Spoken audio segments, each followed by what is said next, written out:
नमस्कार दोस्तों, जय हिंद, वंदे मातरम। अपना सक्षम पॉइंट यूट्यूब चैनल पर एक बार फिर से आप सभी का हार्दिक स्वागत है।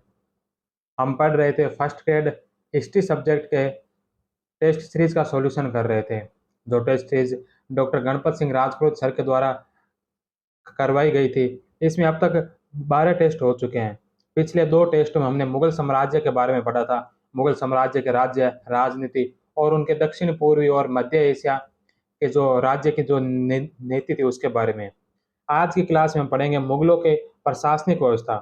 मुगल साम्राज्य की जो प्रशासनिक व्यवस्था थी, जिसमें राज व्यवस्था, सैन्य प्रशासन, मनसबदारी और जागीरदारी के बारे में। तो इनसे संबंधित आज के सारे क्वेश्चन होंगे। तो करते हैं शुरू। आज का पहला प्रश्न है कि मीर बख्शी द्वारा सेना को वेतन किस पत्र पर हस्ताक्षर के बाद मिलता था? तो मीर बख्शी द्वारा जो सेना को वेतन दिया जाता था, वह कौन से पत्र पर हस्ताक्षर करने के बाद मिलता था? तो सरखत, 2 नंबर ऑप्शन। मुगल काल में मीर बख्शी के द्वारा सरखत नामक पत्र पर हस्ताक्षर करने के बाद ही सेना का मासिक वेतन निर्धारित होता था। नेक्स्ट क्वेश्चन है कि प्रजा के नैतिक चरित्र की देखभाल करने के लिए तथा इस्लाम के कानून के अनुसार आचरण करवाने के लिए मुहतसिबों की नियुक्ति किसके द्वारा की गई? तो मुहतसिबों की जो नियुक्ति की गई वो की गई थी औरंगजेब के द्वारा। औरंगजेब ने मुहतसिब यानी सदाचार अधिकारी की नियुक्ति की, जिसका कार्य लोगों को कुरान सम्मत जीवन जीने के लिए नियंत्रित करना था।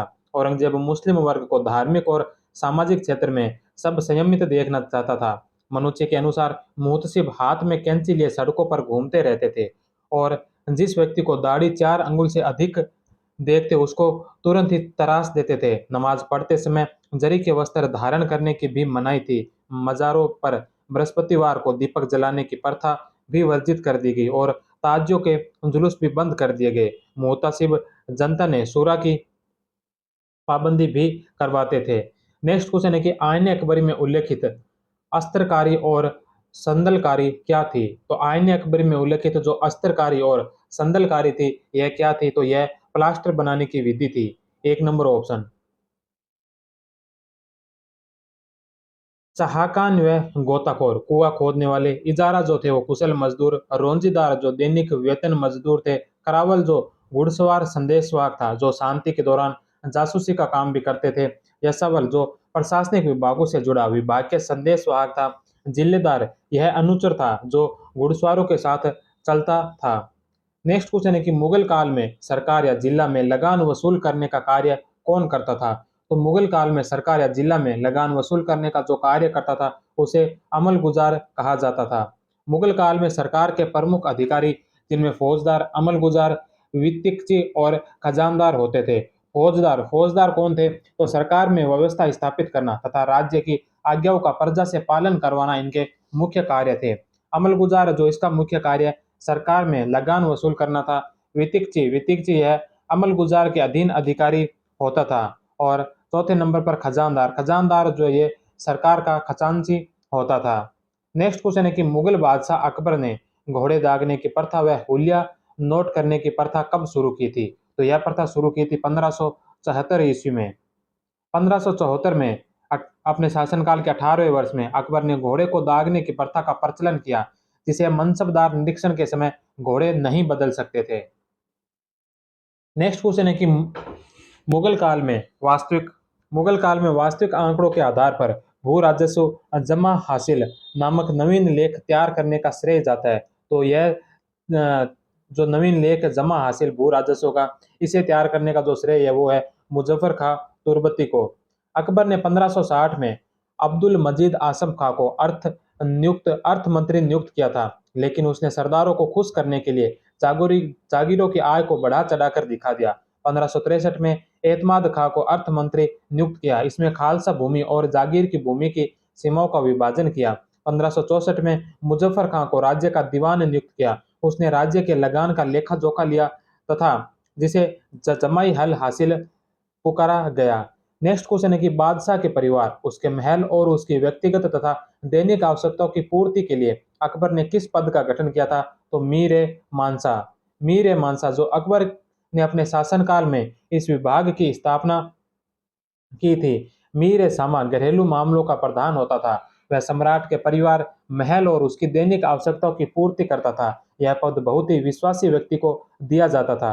मीर सामा के पास साम्राज्य के अंतर्गत आने वाले कारखानों के संगठन और प्रबंधन का स्वतंत्र प्रभार होता था। उसके अंतर्गत आने वाले अन्य अधिकारी थे दीवाने ब्यूतात, मुशरिफ, दरोगा और तहवीलदार। नेक्स्ट क्वेश्चन है कि अकबर ने अपने शासनकाल के 24वें वर्ष 1580-81 में आईने दहसाला अथवा 10 वर्षीय बंदोबस्त लागू किया। इस प्रणाली का वास्तविक प्रणेता टोडरमल ख्वाजा मंसूर से भी सहायता प्राप्त था। इसी कारण इसे टोडरमल बंदोबस्त भी कहा जाता है। यह रेतवाड़ी प्रथा के नाम से भी जाना जाता है क्योंकि यह प्रत्यक्षतः रेत या कृषकों से संबंधित थी। अकबर के समय यह प्रणाली इनमें से किस स्थान पर लागू नहीं थी?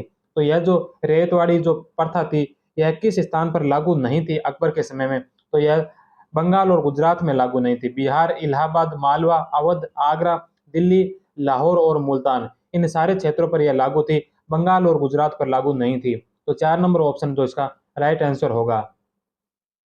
दहसाला प्रबंध संपूर्ण राज्य में लागू नहीं किया गया, बल्कि लगान को निश्चित करने के लिए अलग-अलग स्थान पर अलग-अलग प्रणालियों का प्रयोग किया गया था। गला बख्शी अथवा बंटाई फसल का किसान और राज्य में बंटवारा करना का तरीका सिंध, कश्मीर और काबुल के कुछ भागों में प्रचलित था। नस्क अथवा कानून बिना पैमाइश के पैदावार का अंदाजा मात्र करने लगान निश्चित करना का तरीका बंगाल, गुजरात और काठियावाड़ में लागू था।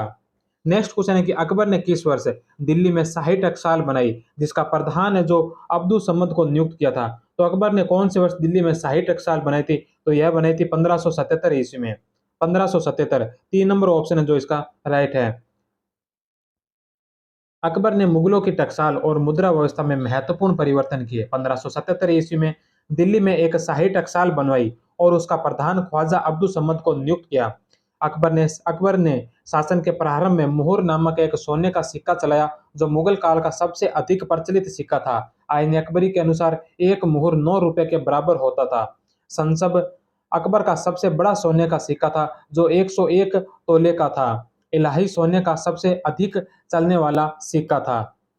नेक्स्ट क्वेश्चन है कि जवाबित का जो जवाबित शब्द का क्या अर्थ है? तो जवाबित शब्द का अर्थ है राजकीय कानून। औरंगजेब ने राजकीय धर्म निरपेक्ष कानून जवाबित का संकलन करवाया था। नेक्स्ट क्वेश्चन है कि अकबर के काल में कृषि योग्य भूमि को कितने भागों में बांटा गया? तो अकबर के काल में जो कृषि योग्य भूमि है इस भूमि को 4 भागों में बांटा गया था। 4 भाग कौन कौन से थे? पोलज पोलज वह जमीन थी जिसमें एक के बाद हर एक फसल की सालाना खेती होती थी और जिसे कभी खाली नहीं छोड़ा जाता था। पड़ोती पड़ोती वह जमीन जिस पर कुछ दिनों के लिए खेती रोक दी जाती थी ताकि वह अपनी खोई ताकत वापस पा सके। तीसरे नंबर पर है चचर, वह जमीन जो 3 या 4 वर्षों तक खाली रहती थी। और इसके अलावा जो चौथे नंबर पर है वह बंजर भूमि, वह जमीन जिस पर 5 या उससे अधिक वर्षों से खेती नहीं की गई हो। नेक्स्ट क्वेश्चन है कि अकबर की मनसबदारी व्यवस्था के संबंध में निम्नलिखित में से कौन सा कथन सही नहीं है? तो मनसबदारी व्यवस्था से संबंधित यहाँ पर कुछ कथन दे रखे हैं, तो इनमें से बताना है कि कौन सा है जो मनसबदारी के संबंध में सही नहीं है। पहला है कि मनसबदारी शब्द का प्रयोग राजस्व अधिकारियों के लिए किया जाता था। तो मनसबदारी शब्द का अर्थ है राजस्व अधिकारियों के लिए नहीं बल्कि ये एक सैनिक पद या नागरिक पद था। तो पहला जो गलत है। दूसरा, जात और स्वार की संख्या में मनसबदार की श्रेणी का निर्धारण होता था, यह सत्य है। मनसब का विभाजन 33 श्रेणियों में किया गया था, यह भी सत्य है। मनसब आनुवंशिक आधार पर दिया जाता था। तो मनसब आनुवंशिक आधार पर नहीं बल्कि योग्यता के आधार पर दिया जाता था। तो आनुवंशिक नहीं है, योग्यता के आधार पर है। तो चौथा भी गलत है। तो इसमें पूछा है कौन सा सही नहीं है अर्थात असत्य कौन सा है? तो 1 और 4, 1 और 4 जो इसका राइट होगा। 1 और 4, 4 नंबर ऑप्शन। मनसबदार का अर्थ था सरकारी सेवा में कोई भी पद या स्थान अर्थात सैनिक पद या नागरिक पद। मनसबदारी आनुवंशिक नहीं होती थी बल्कि योग्यता के आधार पर प्रदान की जाती थी। नेक्स्ट क्वेश्चन है पेबाकी से क्या तात्पर्य है? तो पेबाकी जो अप्रदत्त जागीर भूमि होती थी। पेबाकी मनसबदार से ली गई भूमि थी तथा दूसरे जागीरदार को देने के पहले तक स्वामित्व विहीन रहती थी। नेक्स्ट क्वेश्चन है कि मासिक अनुपात के आधार पर वेतन की प्रथा किस मुगल सम्राट ने प्रारंभ की थी? तो मासिक अनुपात के आधार पर वेतन की प्रथा किस मुगल सम्राट ने प्रारंभ की? तो यह की थी शाहजहां ने। 3 नंबर ऑप्शन।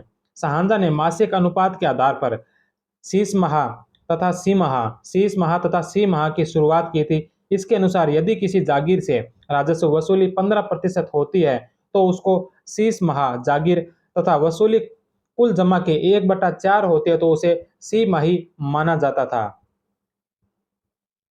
नेक्स्ट क्वेश्चन है कि किस शासक के प्रशासन तंत्र में किरोड़ी शब्द का प्रयोग भू राजस्व विभाग के लिए एक अधिकारी के लिए किया जाता था? तो कौन से शासक के प्रशासन तंत्र में किरोड़ी शब्द का जो प्रयोग है यह भू राजस्व विभाग में एक अधिकारी के लिए किया जाता था? तो यह किया जाता था अकबर के शासनकाल में। गुजरात अभियान के पश्चात अकबर ने 1573 ईस्वी में भू राजस्व विभाग के लिए किरोड़ी नामक अधिकारी की नियुक्ति की। सम्राट की खालसा भूमि पर 182 किरोड़ी नियुक्त किए गए जिसे 1 करोड़ का राजस्व प्राप्त हो सके। नेक्स्ट क्वेश्चन है कि मुगल काल में सयुरगल से क्या आशय है? तो सयुरगल है जो लगान मुक्त भूमि को सयुरगल कहा जाता था मुगल काल के दौरान। सयुरगल ऐसी अनुदानित भूमि होती थी जिसके साथ किसी प्रकार का प्रशासनिक दायित्व नहीं जुड़ा हुआ होता था। इस भूमि से लगान नहीं लिया जाता था। नेक्स्ट क्वेश्चन है कि किस मुगल बादशाह ने स्वार पद में मशरूत सशर्त कंडीशनल रैंक का नया पद जोड़ा था? तो मशरूत का नया पद स्वार के अंदर कौन से मुगल बादशाह के द्वारा जोड़ा गया? तो यह पद जोड़ा गया था औरंगजेब के द्वारा।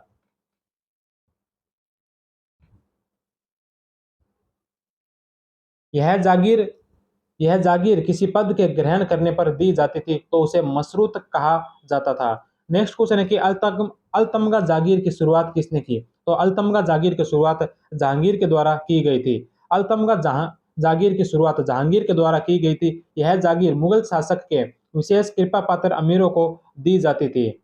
नेक्स्ट क्वेश्चन है कि वतन जागीर की शुरुआत अकबर के शासनकाल में हुई। सबसे पहले वतन जागीर का फरमान प्राप्त करने वाला भारतीय शासक या व्यक्ति कौन था? तो वतन जागीर की जो शुरुआत है ये अकबर के शासनकाल में हुई थी और सबसे पहले वतन जागीर का फरमान प्राप्त करने वाला भारतीय शासक जो था वह था बीकानेर का राय सिंह। तो बीकानेर के जो राय सिंह थे उन्हें यह वतन जागीर सबसे पहले प्राप्त हुई थी। मुगल प्रशासनिक संवर्ग में आए ऐसे शासक जिनका वेतन के रूप में उनके पैतृक राज्य से भूमि का जो आवंटन होता था वह वतन जागीर कहलाती थी। वतन जागीर अहस्तांतरणीय नहीं होती थी यानी वंशानुगत थी। नेक्स्ट क्वेश्चन है कि किस मुगल शासक के समय लगान वसूल करने के लिए भूमि को ठेकेदार को दिए जाने की प्रथा की शुरुआत हुई थी? तो कौन से मुगल शासक के समय लगान वसूल करने के लिए भूमि को ठेकेदार को दिए जाने की शुरुआत हुई थी? तो यह हुई थी शाहजहां के समय। शाहजहां को शाहजहां के समय लगान वसूल करने के लिए भूमि को ठेकेदारों को दिया जाना प्रारंभ हुआ था। शाहजहां ने लगान की दर बढ़ाकर 50% कर दी थी जो मुगल काल में सर्वाधिक थी। नेक्स्ट क्वेश्चन है कि 1585-86 में 5000 का मनसब प्राप्त एकमात्र राजपूत कौन था? तो 1585-86 में 5000 का मनसब प्राप्त करने वाला जो एकमात्र राजपूत शासक था तो वह शासक थे भगवंत दास। भगवंत दास जो है अमेर के शासक थे। नेक्स्ट क्वेश्चन है कि जहांगीर ने अपने राज्यकाल के किस वर्ष में मनसबदारी व्यवस्था को दो अस्पा व सिंह अस्पा मनसब प्रदान करना आरंभ किया? तो जहांगीर ने अपने राज्यकाल के किस वर्ष में मनसबदारी व्यवस्था में दो अस्पा व सिंह अस्पा मनसब प्रदान करना प्रारंभ किया था? तो यह किया था 10वें वर्ष। सर्वप्रथम यह पद महावत खां को दिया गया था। नेक्स्ट क्वेश्चन है कि निम्नलिखित में से मनसबदारी व्यवस्था के बारे में असत्य कथन है? तो मनसबदारी व्यवस्था के बारे में असत्य कथन बताना है कि कौन सा है? पहला है कि मनसब शब्द का तुर्की भाषा में अर्थ होता है पद या श्रेणी। तो यह पहला ही है जो गलत है। मनसब शब्द का जो अर्थ जो पद या श्रेणी होता है यह तुर्की भाषा में नहीं बल्कि अरबी भाषा में होता है। अरबी भाषा में इसका अर्थ होता है पद या श्रेणी। तो पहला जो गलत है। दूसरा, मनसब आनुवंशिक नहीं होते थे। मनसबदार की मृत्यु या पद के हटने पर यह स्वतः समाप्त हो जाते थे। राजधानी में नियुक्त मनसबदारों को हाजिर रकाब तथा प्रांतों में नियुक्त मनसबदारों को तैनातन कहा जाता था। तो ये दोनों ही सत्य हैं। चौथा है कि मनसबदार मीर बख्शी के अधीन होते थे। मीर बख्शी के अधीन होते थे तथा उनका परिचय भी बादशाह से मीर बख्शी के माध्यम से ही होता था। तो चौथा भी सही है। तो इसमें असत्य पूछा तो 1 नंबर ऑप्शन इसका राइट होगा। नेक्स्ट क्वेश्चन है कि मनसबदारी व्यवस्था के संबंध में निम्नलिखित में से कौन सा असत्य है? तो इसमें भी मनसबदारी व्यवस्था से संबंधित कुछ कथन दे रखे हैं जिनमें से हमें बताना है कि असत्य कथन कौन सा है। तो सबसे पहला कथन है कि अकबर ने मनसबदारी व्यवस्था शुरू की 1566-67 में शासन के 11वां वर्ष। तो यह सत्य है। दूसरा, अकबर ने मनसबदारी प्रणाली में मनसब श्रेणी की व्यवस्था शुरू की थी जो 1575 में की थी शासन के 19वें वर्ष, तो दूसरा ऑप्शन भी सत्य है। तीसरा है कि अकबर ने अपने शासन के 40वें वर्ष मनसब व्यवस्था में जात व स्वार पद लागू किया, तो यह भी सत्य है। चौथा है कि मनसब का पद बिना जात के तो हो सकता है लेकिन बिना स्वार के नहीं, तो यह बात है जो गलत है। चौथा इसमें गलत होगा। मनसब शब्द के प्रयोग दो अलग अलग श्रेणियों शामिल थी जिसमें जात व स्वार कहा जाता था। जात का आशय जात का आशय पद अथवा प्रतिष्ठा से था जो प्रशासनिक सेवा में पद सोपानिक श्रेणी सुनिश्चित करता था। स्वार का अर्थ मनसबदार के द्वारा रखे जाने वाले घुड़सवारों की संख्या से था। मनसबदार का पद बिना स्वार के तो हो सकता था परंतु बिना जात के नहीं। नेक्स्ट क्वेश्चन है कि किसके शासनकाल में खुराक ए पिलान नाम से वेतन में कटौती की जाती थी। तो किसके शासनकाल में खुराक ए पिलान नाम से वेतन में कटौती की जाती थी, तो यह की जाती थी औरंगजेब के काल में। शाही खजाने पर आर्थिक बोझ न पड़ने देने के लिए मुगल साम्राज्य ने मनसबदारों के निजी वेतन से खुराक ए फिलान नाम से कटौती प्रारंभ की थी। इनका अमीरों ने विरोध किया जिसके कारण औरंगजेब ने अपने शासनकाल के 46वें वर्ष यह मांग हटाने का आदेश जारी किया था। नेक्स्ट क्वेश्चन है कि निम्नलिखित में से किसके लिए अशरफ दीवान शब्द का प्रयोग हुआ था। तो अशरफ दीवान शब्द का प्रयोग किसके लिए हुआ था, तो यह हुआ था टोडरमल के लिए। राजा टोडरमल के लिए अशरफ दीवान शब्द का प्रयोग हुआ था। नेक्स्ट क्वेश्चन है कि दहसाला प्रणाली किस से विकसित हुई थी। तो दहसाला प्रणाली है जो जाप्ती से विकसित हुई थी। जाप्ती प्रणाली टोडरमल की देन थी। इसी प्रणाली के तहत अकबर ने 1580 में दहसाला प्रणाली लागू की जिसके अनुसार 10 वर्ष की उपज के वार्षिक औसत का तीसरा भाग भू राजस्व निर्धारित किया जाता था। मुगल काल में दूसरे गांव में जाकर खेती करने वाले तथा वहां अस्थायी रूप से निवास करने वाले किसानों को क्या कहा जाता था। तो मुगल काल में जो अपने गांव से दूसरे गांव जाकर खेती करते थे या फिर वहां अस्थायी रूप से निवास करके जो खेती करते थे उन किसानों को क्या कहा जाता था।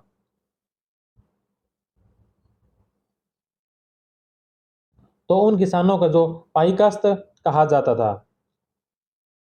मुगल काल में कृषक धनी किसानों को उत्तर भारत में खुदकास्त, राजस्थान में गरहुल और महाराष्ट्र में मिरासदार कहा जाता था। उसी समय उसी तरह गरीब किसानों को उत्तर भारत में रेजा व रियाजा, राजस्थान में पालती, महाराष्ट्र में कुंवी कहा जाता था। किसान वर्ग के विभाजन का आधार केवल आर्थिक ही नहीं होता था। गांव के स्थायी निवासी उत्तर भारत में खुदकास्त, महाराष्ट्र में मिरासहार, दक्कन में थालकार कहा जाता था और अस्थायी निवासी को उत्तर भारत में पहिकास्त और महाराष्ट्र में उपरी कहा जाता था। खुदकास्त खुदकास्त वे किसान जो अपनी ही भूमि पर खेती करते थे।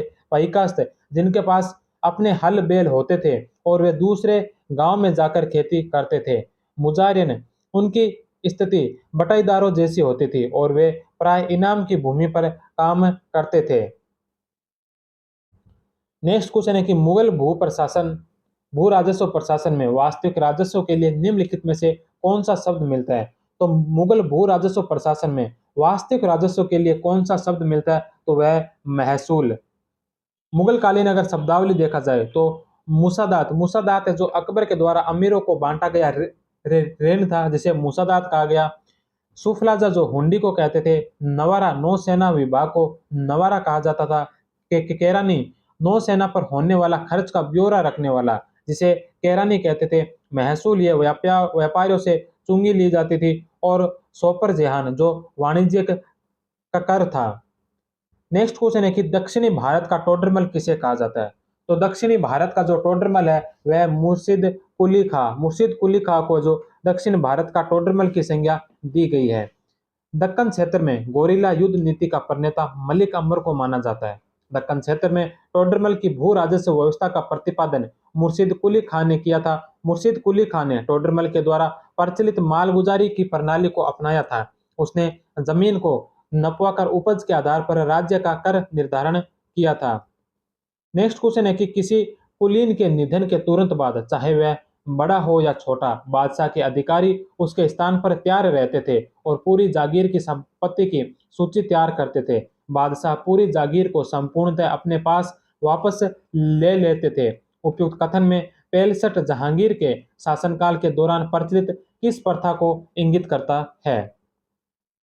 तो यह जो 63 जो है ये जहांगीर के शासनकाल की जो प्रथा थी, उस प्रथा का नाम था एचजीट।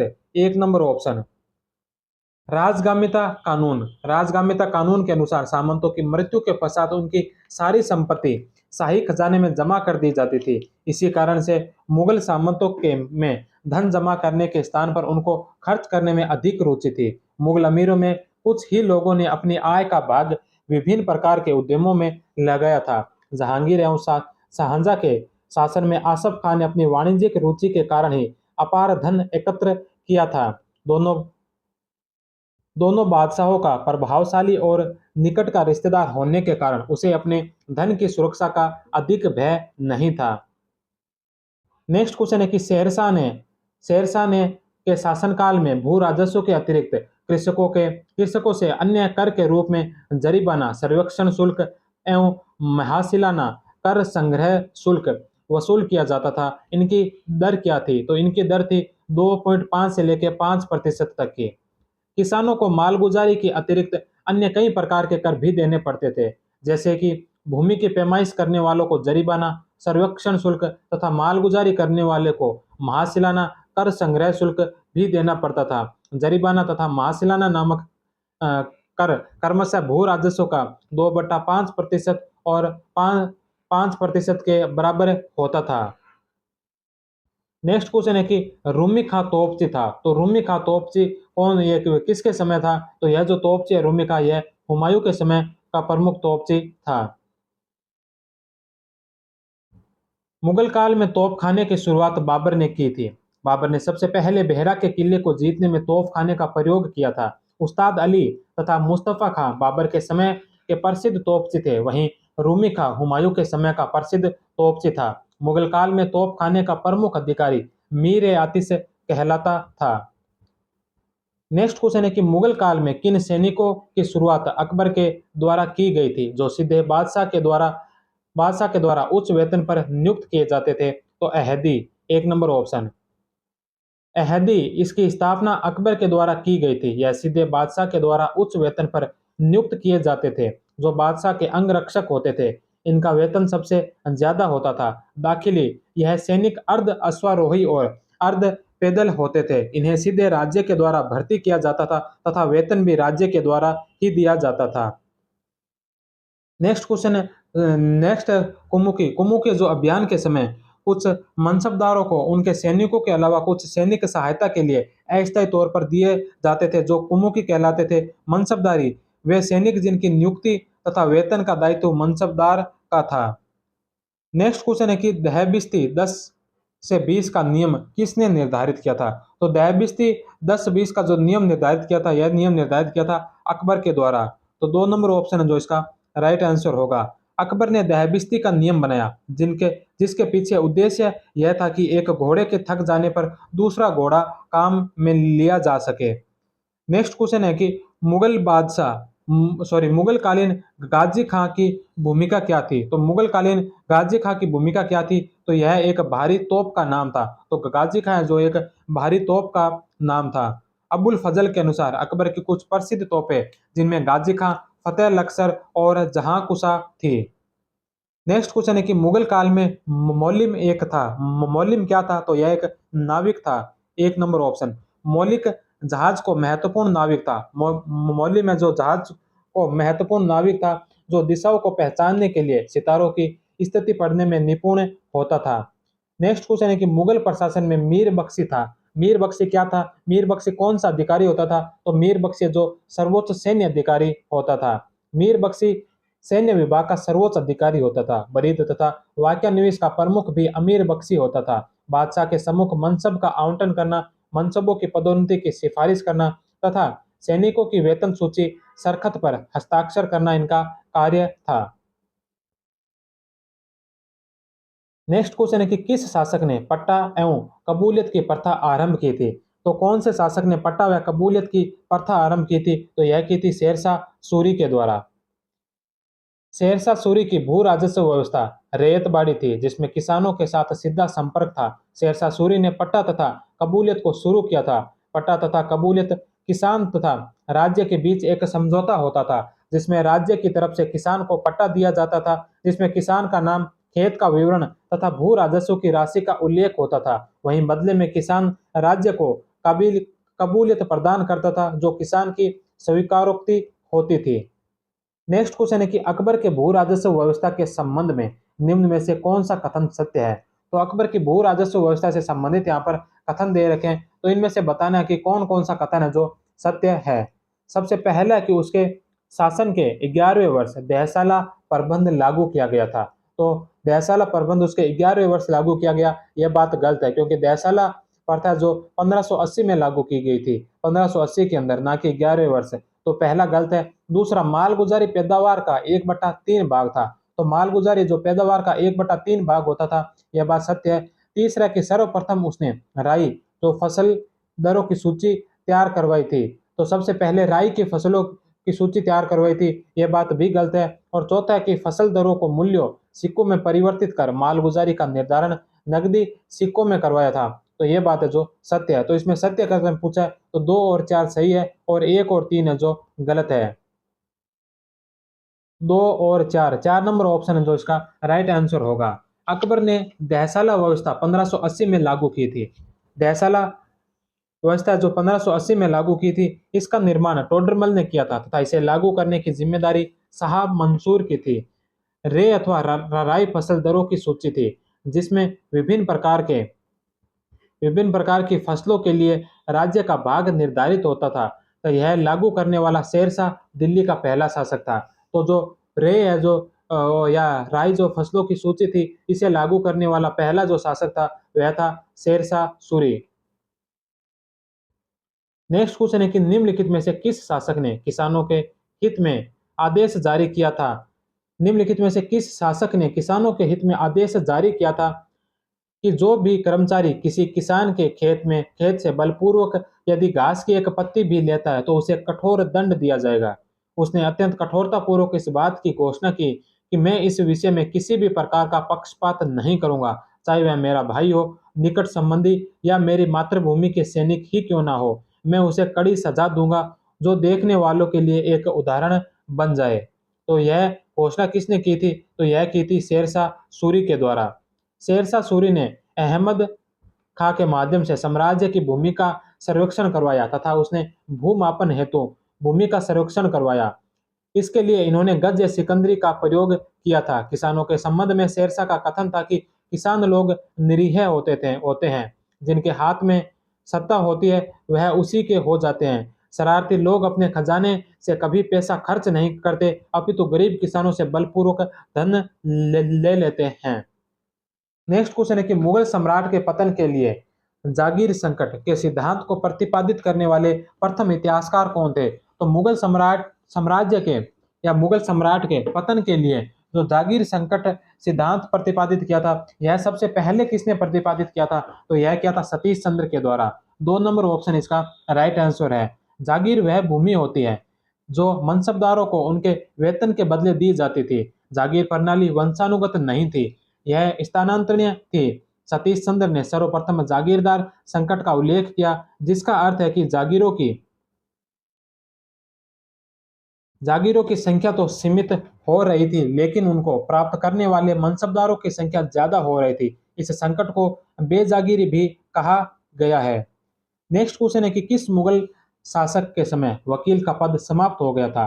तो कौन से मुगल शासक के समय जो वकील का पद समाप्त हो गया था। तो शाहजहां के समय। 4 नंबर ऑप्शन। मुगल काल में केंद्रीय प्रशासन में वकील ए मुतलक प्रधानमंत्री था। इसमें वकील तथा दीवान दोनों की शक्तियां शामिल थी। अकबर ने वकील के अधिकारियों की कटौती करके दीवान पद का सर्जन किया था और मुजफ्फर खां को नियुक्त किया। शाहजहां के काल में वकील का पद जो समाप्त हो गया था। नेक्स्ट क्वेश्चन है कि मुगल काल में किसी मनसबदार को नियुक्त करने वाली याचिका को कहा जाता था। तो मुगल काल में किसी मनसबदार को नियुक्त करने वाली याचिका को क्या कहते थे। तो उसे कहा जाता था तजवीव। तलब वार्षिक वेतन दावे को कहा जाता था तजवीव। मनसबदार को नियुक्त करने वाली याचिका। मुहासिबा मनसबदार के खातों का निपटारा। मुसादात है जो सम्राट मनसबदारों को पेशगी देने के लिए जो आदेश देता था उसे मुसादात कहा जाता था। नेक्स्ट क्वेश्चन है कि रवासा प्रणाली को औरंगजेब ने कब बंद किया था। तो रवासा प्रणाली को जो बंद किया था वह औरंगजेब ने किया था, और इसे औरंगजेब ने बंद किया था 1681 ईस्वी के अंदर। खुराक के दबाव में भ्रष्टाचार बढ़ जाने के कारण पशुओं के चारे हेतु मनसबदार के निजी वेतन का 25% काट लिया जाता था। इस प्रणाली को चौथाई रवासा कहते थे। मनसबदार के संबंधित अन्य कटौतियां खुराक फिलान है जो हाथियों के चारे हेतु, और इरमा से जो घोड़े खरीदने हेतु मनसबदार से संबंधित कटौतियां की जाती थी। नेक्स्ट क्वेश्चन है कि मुगल प्रशासन में परगना स्तर पर भू राजस्व वसूली का कार्य कौन करता था? तो मुगल प्रशासन में परगना स्तर पर भू राजस्व वसूली का जो कार्य करता था उसे अमिल कहा जाता था। 2 नंबर ऑप्शन, अमिल। परगना स्तर पर भू राजस्व वसूली का कार्य सिकदार सिकदार जो परगना स्तर पर शांति कायम करना और राजस्व वसूलने में अमिल की सहायता प्रदान करना। नेक्स्ट क्वेश्चन है कि अकबर द्वारा दीवान का पूर्ण रूपेण दर्जा दिया जाने वाला प्रथम व्यक्ति कौन था? तो अकबर के द्वारा दीवान का पूर्ण रूपेण दर्जा दिया जाने वाला जो प्रथम व्यक्ति था वह था मुजफ्फर खां तुर्बती। मुजफ्फर खां तुर्बती है जो 3 नंबर ऑप्शन इसका राइट होगा। अकबर ने अपने शासन के 8वें वर्ष दीवान ए वजीरात ए कुल पद का सर्जन किया था। इस पद पर सर्वप्रथम मुजफ्फर खां तुर्बती को नियुक्त किया था। इसके पश्चात टोडरमल तथा शाह मंसूर ए आला बने थे। नेक्स्ट क्वेश्चन है कि निम्नलिखित में से कौन सा असुमेलित है? तो इसमें से हमें बताना है कि असुमेलित कौन सा है। सबसे पहला नाम आता है दीवाने बयूतात। दीवाने बयूतात है जो कारखानों की आय व्यय का निरीक्षक था, तो यह सत्य है। दूसरा दीवाने मुस्तफी है जो आय व्यय का निरीक्षक होता था, यह भी सत्य है। तीसरा दीवान ए तन जो है ये इसमें वन अधीक्षक बता रखा है, यह वन अधीक्षक नहीं होता था, यह जागीरों तथा वेतन संबंधी कार्य देखने वाला अधिकारी होता था। तो तीसरा जो गलत है। चौथा दीवान मुंसरिफ है जो आय व्यय का महालेखाकार होता था, यह भी सत्य है। तो इसमें असुमेलित बताना था, तो 1, 2 और 4 सुमेलित है, और 3 नंबर है जो असुमेलित है। तो 3 नंबर ऑप्शन इसका राइट आंसर होगा। दीवान ए तन जागीरों तथा वेतन संबंधी कार्य देखता था। मीर बार उस समय का वन अधीक्षक होता था, तो वो वन अधीक्षक है जो मीर बार कहलाता था। नेक्स्ट क्वेश्चन है कि मुगल प्रशासन में सहावनीय निगार का क्या कार्य था? तो मुगल प्रशासन में सहावनीय निगार का क्या कार्य था? तो इसका कार्य था जागीरदारों पर नियंत्रण करना। जागीरदारों पर नियंत्रण रखने के लिए सावनीही निगार होता था जो जागीरदारों की गतिविधियों की रिपोर्ट केंद्र को भेजता था। नेक्स्ट क्वेश्चन है कि अकबर ने इलाही गज का प्रारंभ कब से किया था? तो अकबर ने जो इलाही गज का प्रारंभ किया था यह किया था 1588 ईस्वी में। अकबर ने सिकंदरी गज के स्थान पर 1588 में इलाही गज को चलाया था जो 41 अंगुल की होती थी। नेक्स्ट क्वेश्चन है कि मुगल काल में चकला शब्द का प्रयोग किन अर्थों में हुआ था? तो मुगल काल में जो चकला शब्द का प्रयोग किन अर्थों में हुआ था? तो यह हुआ था सूबा और परगना के बीच की क्षेत्रीय इकाई। शाहजहां के काल में परगना तथा सरकार के बीच एक और इकाई होती थी जिसे चकला कहा जाता था। नेक्स्ट क्वेश्चन है कि अबुल फजल के द्वारा मुद्रा में संकेतित प्रति बीघा राजस्व दर को क्या कहा जाता था? तो अबुल फजल के द्वारा मुद्रा में संकेतित प्रति बीघा राजस्व दर को क्या कहा जाता था? तो इस राजस्व दर को जो कहा जाता था वह कहा जाता था दस्तूर उल अम्ल। 3 नंबर ऑप्शन जो इसका राइट आंसर होगा। अबुल फजल के द्वारा मुद्रा की संकेतिक प्रति बीघा राजस्व दर को दस्तूर उल अम्ल कहा गया था। टोडरमल ने 1580 ईस्वी तक दस्तूर उल अम्ल तैयार करवा लिया था। नेक्स्ट क्वेश्चन है कि तनब क्या थी? तो तनब जो भूमि मापन की रस्सी थी जिसे तनब कहा जाता था। तनब मुगल काल में भूमि मापन में काम आने वाली रस्सी होती थी। तलब है जो मनसबदार को दिए जाने वाला वेतन होता था। नेक्स्ट क्वेश्चन है कि हुंडी के निमित्त नगद भुगतान छूट की दर मध्यकाल में किस नाम से जानी जाती थी?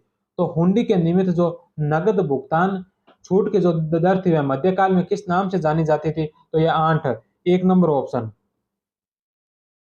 हुंडी एक साख पत्र होती थी जिसकी एक विशेष अवधि बीतने पर बट्टा काट कर अदायगी की जाती थी। बट्टे या छूट की दर को आंठ कहते थे। मुगल काल में बीमा प्रणाली मुख्य स्रोत सुजान राय भंडारी की खुलासात उत तवारीख है।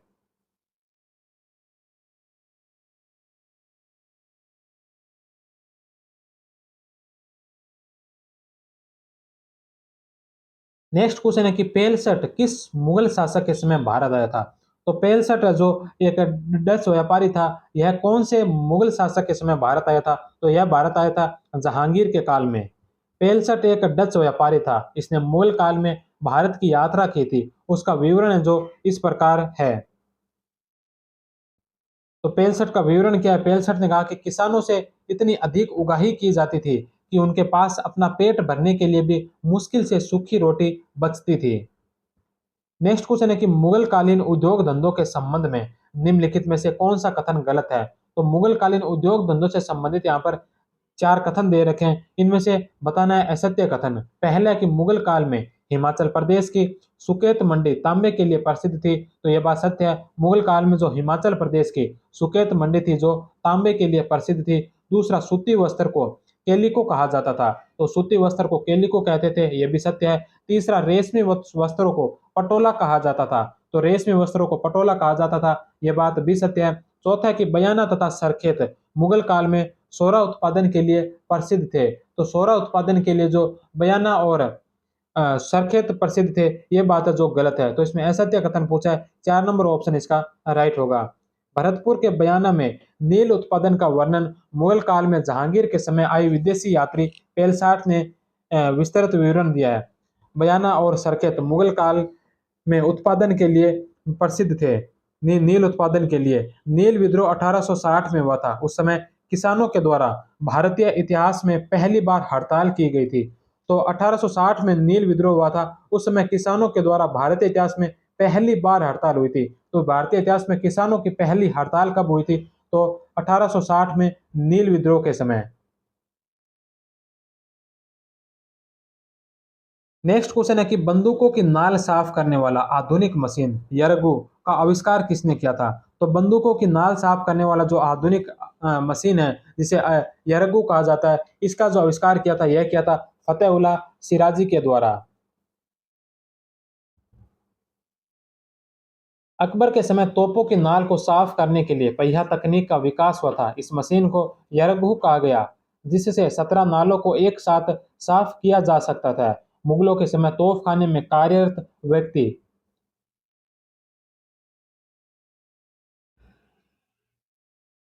तो मुगलों के समय तोप खाने में कार्यरत व्यक्तियों के नाम दे रखे हैं। उस्ताद अली व मुस्तफा खां जो बाबर खां के तोपची थे, रूमी खां जो हुमायूं का तोपची था, कबीर व हुसैन जो अकबर के तोपची थे, मनुची यह इटली का मूल निवासी था जिसने दारा सिकों की सेना में तोप खाने का कार्य किया था। इसके अलावा अगर और नाम लिए जाए तो फिदाई खां जो है औरंगजेब के तोप खाने का प्रमुख था। औरंगजेब के समय तोपची केवल कन्नौज से भर्ती किए जाते थे। नेक्स्ट क्वेश्चन है कि किस मुगल कालीन साहित्यकार ने लिखा है कि मनसब व जागीर का रिश्ता एक अनार 100 बीमार का हो गया है। तो यह बात मुगल कालीन कौन से साहित्यकार ने लिखी कि मनसब व जागीर का रिश्ता है एक अनार 100 बीमार का हो गया है। तो यह लिखी थी मोहम्मद हासिफ खफी खान ने। 1 नंबर ऑप्शन। मुगल प्रशासन का सामान्य नियम यह था कि जिस अनुपात में जागीर बढ़ी उसे उसी अनुपात में मनसबदारों की संख्या तथा पद में वृद्धि हो। लेकिन अकबर के पश्चात मोटे तौर पर कोई नया राज्य क्षेत्र नहीं जीता गया। अकबर के मुकाबले जहांगीर के काल में मनसबदारों की संख्या दुगुनी हो गई। वहीं शाहजहां के अधीन 4.2 हो गई थी। औरंगजेब के समकालीन मामूरी में इसे बेजागिरी की समस्या कहा था। नेक्स्ट क्वेश्चन है कि वतन जागीर का तात्पर्य है। तो वतन जागीर का तात्पर्य जो वंशानुगत गैर स्थानांतरित जागीर होती थी, जो वंशानुगत होती थी और गैर स्थानांतरित जागीर होती थी, जिसे वतन जागीर कहा जाता था। वतन जागीर मुगल प्रशासनिक संवर्ग में आए ऐसे शासक जिनको वेतन के रूप में उनकी पैतृक भूमि के आवंटन होता था, वह वतन जागीर कहलाती थी। तो वतन जागीर सबसे पहले जिस राजपूत राज्य को या राजपूत शासक को मिली थी, तो वह शासक थे बीकानेर के राजा। नेक्स्ट क्वेश्चन और आज की क्लास का अंतिम क्वेश्चन है कि साधारणतः वतन जागीर हस्तांतरण नहीं की जा सकती, लेकिन औरंगजेब ने 1679 में कहा कि जागीर को खालसा में विलीन कर दिया जाए। तो कौन सी जागीर को जो औरंगजेब ने खालसा में विलय करने का कहा था, तो वह जागीर थी जोधपुर की। 3 नंबर ऑप्शन। जसवंत सिंह की मृत्यु के पश्चात औरंगजेब ने जोधपुर को खालसा में परिवर्तित कर दिया था। और इसी के साथ ही आज ये मुगलों की क्लास, मुगल साम्राज्य से संबंधित जो क्लास थी जिसमें मुगल प्रशासन के बारे में पढ़ा था, ये यहीं पर समाप्त होती है। कल की क्लास 14 नंबर क्लास में हम पढ़ेंगे मराठों के बारे में, शिवाजी की उपलब्धियां और मराठों के इतिहास के बारे में। तो मराठों का इतिहास, मराठों के इतिहास की क्लास भी एक महत्वपूर्ण क्लास होने वाली है, जहाँ से एग्जाम में बहुत सारे क्वेश्चन आते हैं। तो कल मराठों के इतिहास से संबंधित, मराठों की से संबंधित कुछ क्वेश्चन, महत्वपूर्ण महत्वपूर्ण क्वेश्चन करने वाले हैं। तो कल की क्लास पे आप सभी जरूर देखना। तब तक आप सभी का बहुत बहुत धन्यवाद। जय हिंद, वंदे मातरम।